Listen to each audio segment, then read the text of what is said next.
নমস্কাৰ কেইজনমান বন্ধুৱে প্ৰশ্ন কৰিছিল যে শিৱ পূজাত বা শিৱৰাত্ৰিৰ দিনাখন ভাং খোৱাটো কিয় প্ৰয়োজন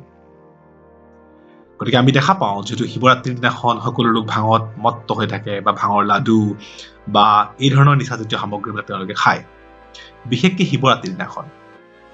গতিকে আজি আমি এই বিষয়ে আলোচনা কৰিম যে শিৱৰাত্ৰিৰ দিনাখন ভাং খোৱাটো কিমান প্ৰয়োজন ভাং খোৱাটো বা এই ধৰণৰ নিচাযুক্ত সামগ্ৰী খোৱাটো প্ৰয়োজন হয় নে নহয় শিৱৰাত্ৰিৰ দিনাখন আমি যেহেতু উপবাসে থাকো আৰু শিৱৰ যি নাম স্তুতিত আমি দিনটো আমি ব্যস্ত হৈ থাকো আৰু গোটেই ৰাতি আমি নোহোৱাকে শিৱৰ বন্দনা কৰো শিৱৰ যি এই বন্দনা কাৰ্যত ভাঙৰ প্ৰয়োজন আছে নে নাই বা নিচাজাতীয় সামগ্ৰীৰ প্ৰয়োজন আছে নে নাই বা শিৱই নিচাজাতীয় সামগ্ৰী খাই পিলে বা এই ধৰণৰ সামগ্ৰী গ্ৰহণ কৰি পিলে তেওঁ মত্ত হৈ আছিল কথাবিলাক ইমান সহজ বোধ কৰিলেও শিৱৰ যি মহাত্ম্য শিৱৰ যি শক্তিশালী ৰূপ শক্তিশালী তেওঁৰ দৰ্শন তাত ভাঙৰ নিচিনা সামগ্ৰী তেওঁৰ জীৱনত প্ৰয়োজন হোৱাটো অতি লঘু কথা যেন বোধ হয় কিন্তু যেহেতু আমাৰ শিৱ পূজা বা শিৱৰ যি আৰাধ্য আমি যি শিৱৰাত্ৰি পালন কৰো তাত আমাৰ শিৱ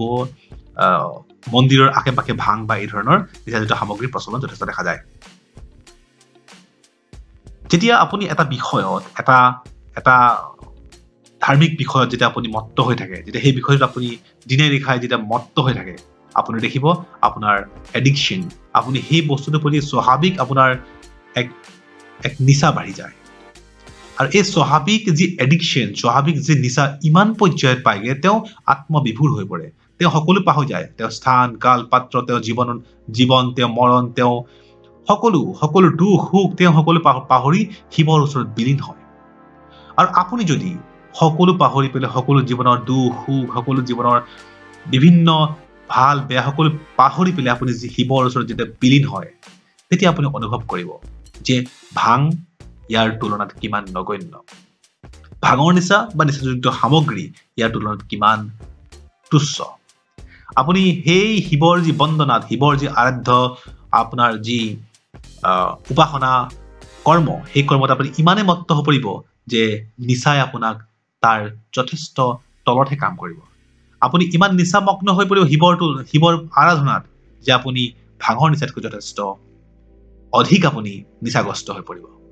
যেন সকলো দিশত আপুনি জীৱনটোৰ সকলো দিশ আপুনি শিৱৰ ওচৰত অৰ্পণ কৰিছে আপুনি ভাঙৰ নিচাৰ তুলনাত 100% অধিক আপুনি নিচাগ্ৰস্ত হৈ পৰিছে ভগৱানৰ ওচৰত গতিকে যেতিয়া আপুনি কোনো এটা বিষয়ত কোনোবা এটা কৰ্মত আপুনি অধিক পৰিমাণে লিপ্ত হৈ পৰে আসক্তি হৈ পৰে তেতিয়া দেখিব আপুনি আপোনাৰ সেই বিষয়ৰ প্ৰতি নিচা বাঢ়িছে আৰু সেই নিচা সৰ্বাধিক নিচা আপোনাৰ নৃত্য কৰিবলৈ মন যাব আপোনাৰ জীৱনটোক লৈ আপুনি অতি আনন্দিত হ'বলৈ মন যাব সকলো কৰ্ম আপুনি ফূৰ্তিতে কৰিবলৈ মন যাব আপুনি জীৱনৰ আচল অৰ্থ বিচাৰি পায় আপুনি জীৱনটোক এক নতুন ৰূপত দৰ্শন বিচাৰি পায় আপুনি মত্ত হৈ পৰে আপুনি সুখী হৈ পৰে আপুনি সকলো লাভ কৰে তেতিয়াহ'লে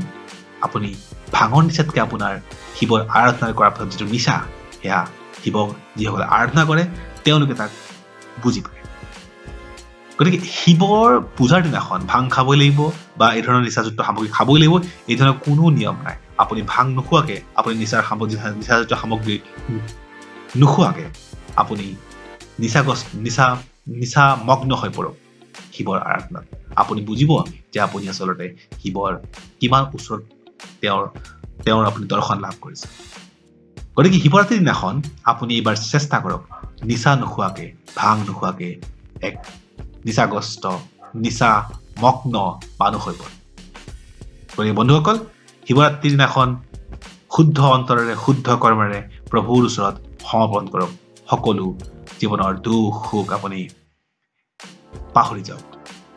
আৰু আপুনি অনাবিল আনন্দত মত্ত হৈ পৰক জীৱনৰ প্ৰকৃত আনন্দ এয়াই জীৱনৰ প্ৰকৃত অৰ্থ এয়াই